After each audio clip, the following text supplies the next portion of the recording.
we really enjoy coming out there, and the energy's great, and it was very peaceful. But we had some owls come across us, and they scared us. And so they're over at the camp. We have scary things going on, but we enjoy coming out there. We just got scared off. Oh my God, y'all, to see his true form, he bowed up like the big dumb giants we used to see with one tooth in the front and bald and the big ears, and then he let that go and laughed. So I'm seeing his true form, and he was grateful for the ball of light, and he's wearing it in his aura, the ball of love. So we're good. He can't guarantee he'll come back, so I'm gonna stay connected while I work. I think you can just talk to him and he can hear. He's very in thought about history and what's happened. He doesn't know what year it is. So we might ask about where they live, how they live, what's underground. Yeah, that's my questions. Where do you live? And like I was speaking out loud, we'd love to know where you live. And if it's underground, that's cool. Is it a place that we can visit? And we enjoy coming out there, and my dog and Matt, we all like coming out there, and we would like to know maybe what is with the tridents, if that's something he knows anything about, or if it's a good, if I don't know, right?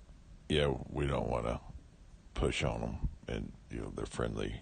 That's good, and we'll just, like I said, take a break, and feel like we can talk to them sometime. We will, and then just send that message that, hey, thank you for talking, and it was good talking for a little bit. That's good news. Y'all, please use your discernment and be careful. I'm just getting the best I can. I still could be being fooled. I don't think so, but just be careful. I feel like he likes to come sit by the campfires or watch, be by campfires. They must have them at home, and it's just a comfortable place for him is what I feel. I feel like he's got a family underground that he hasn't seen for a while because he's exiled himself above ground for some reason. I feel like there was an accident and he hurt some people, and he didn't mean to, but he feels guilty. So again, like I said, if you have a campfire, I believe he'll be out on the edges of it just for the family comfort. He likes that in you guys. Also, he said there is a vote. The giants, I'm just going to call him a man because he's a man. He's not a Bigfoot. He said they vote on whether or not to be seen by humans. He didn't call them a clan. I don't know what they call their group, but the group votes on being seen by humans. And also, some in the group have humans that they protect, that they say, these are mine, don't eat them. Some of them do eat humans. He doesn't. I don't know what he eats. Deer that he can grab, but he doesn't eat humans. He has respect. So he said he could adopt us so that we are not eaten. But he also said sometimes that doesn't matter. And the impression I got was, like if your neighbor has cats, you can't control cats. They go where they want. And then if there's a feud, sometimes neighbors will kill the other cats, so even though he's adopted us as his humans, that's no guarantee that you won't be eaten by some of the others in the group. I don't see them above ground. He was very careful to not show me where they go in and out underground to above ground. And he was careful not to show me anything about their society, their group, his own family. I didn't see any of that.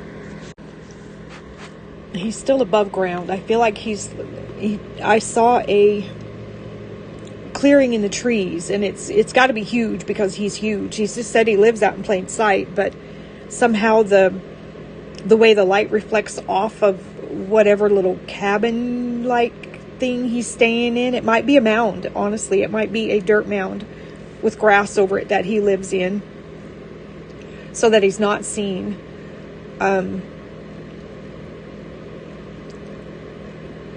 I think that's about all that I got. I do feel like he's going to get ready to go back underground again with his family once he feels like he's punished himself enough for whatever accident may have happened.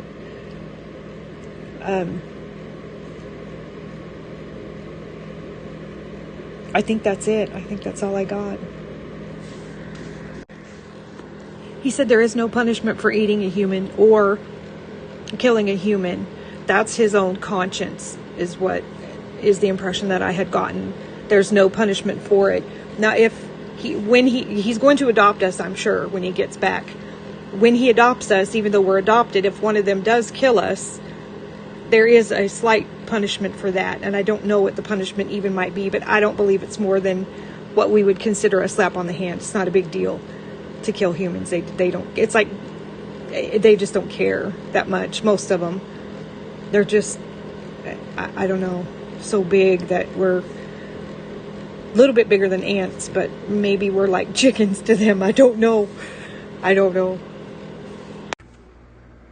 Maybe just to clarify, when I said some of those giants have humans that the other giants are, they claim the human and the other giants don't eat that human. The humans are free range up above ground, and I would assume that they come to visit those humans. I got no indication of them ever taking a human underground and holding them captive. I got no feeling like that from him at all. I just want to make that clear. We really enjoy coming out there, and the energy's great, and it was very peaceful, but we had some owls come across us, and they scared us, and so they're over at the camp. We have